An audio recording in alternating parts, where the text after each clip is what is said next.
We may say that during emergency in the year 1977, the leaders were so great and they came out and because of them we won the election. No, it is wrong.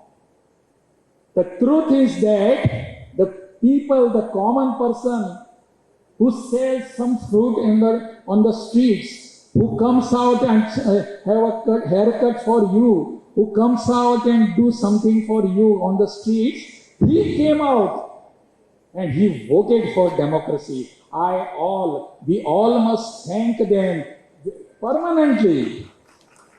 Just imagine if that time elections during 1977, Indira Gandhi had won the elections, what would have been the fate of ours, all people?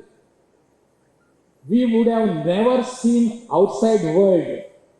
We would have been rotten there in the jails. There would have been no democracy in this country.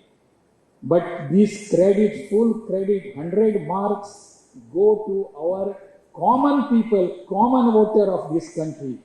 We all must always salute him, salute that person. And now that we are here again, celebrating the democracy and remembering the dictatorship, we all have to celebrate it, but we also have to see what is happening.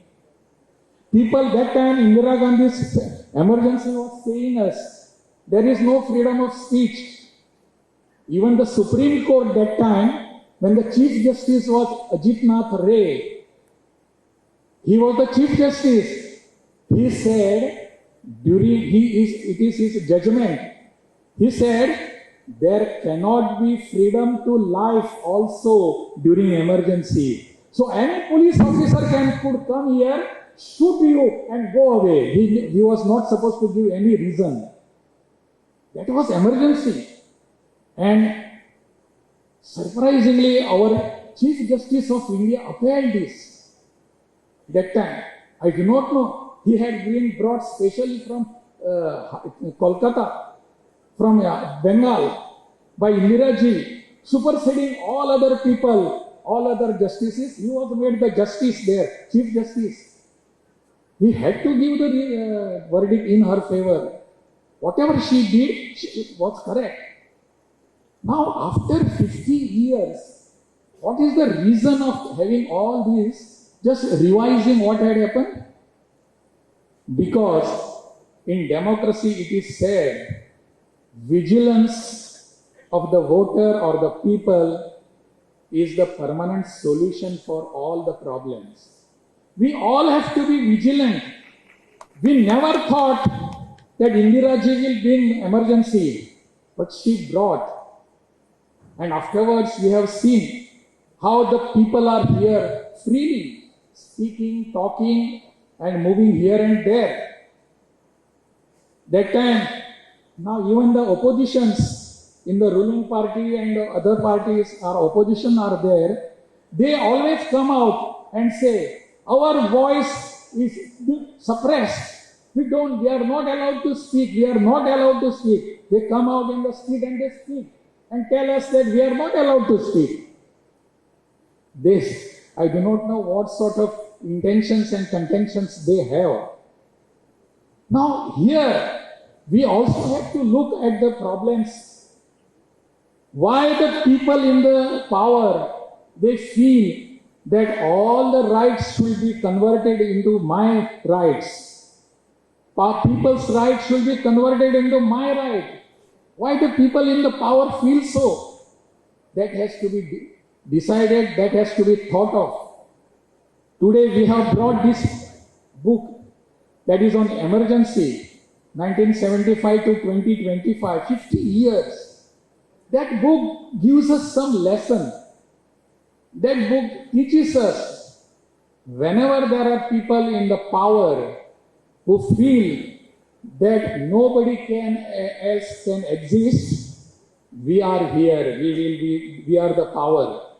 We will see that you are not given any voice to speak. Even today's program, I did not understand why there was opposition to speak. Is this an emergency, undeclared emergency in the country or in the state? If you are speaking something, you must allow everybody to speak. Listen to that. And if you have really some substance, counter that. But not allowing anybody to enter the hall, not allowing the governor also to enter the hall, is this a democracy? Are we really in the age of democracy or Indiraji's democracy? That democracy. We don't have tolerance, Sahishnuta. Do we have it or not? We must tolerate. I remember one sentence from French philosopher by name Voltaire. He said, I disagree with you with everything that you say. I disagree with everything that you say, but I would rather die in defending your right to say it. I would rather die in defending your right to say it. I must be allowed to speak. You must be allowed to speak. Those sitting in the power, they must be allowed to speak. There has to be there. But why this confrontation? When I came to Kerala, I publicly said, it is not my nature to have confrontation every time. But confrontation, not having confrontation, doesn't mean that I will be compromising. There cannot be compromises.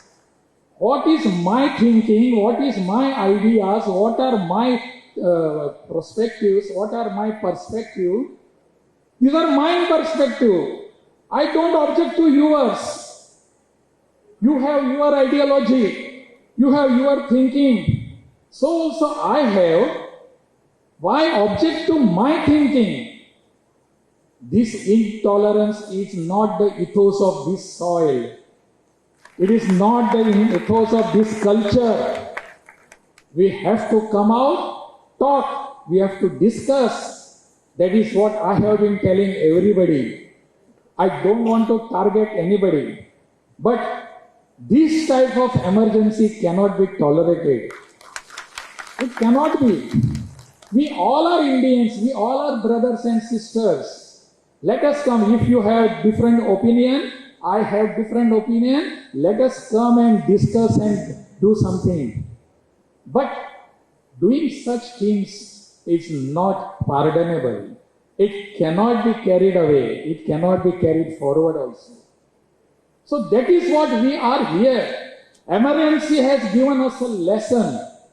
Whatever you want to say it very loudly. Say it very loudly. That is what emergency has given us a lesson. After 50 years of emergency, let us think again. Where are we? Where do we want to go? Whether we want to have emergency again and again. Vigilance of all the people. That is in Sanskrit it is called satarkata. That alertness of all the people is very much necessary always, all the time. Otherwise we will be put to dust. We will be put to ruins. That is what we want, and I hope you all have gathered with that intention, that courage, and that destination within you. So let us march ahead with all this. We don't have enmity towards anybody. I don't have political enmity with anybody. I am not a political leader. I was just saying, otherwise I would have come here at the dot 5:30 and do this and that. I could have done ruckus also, but I did not want that.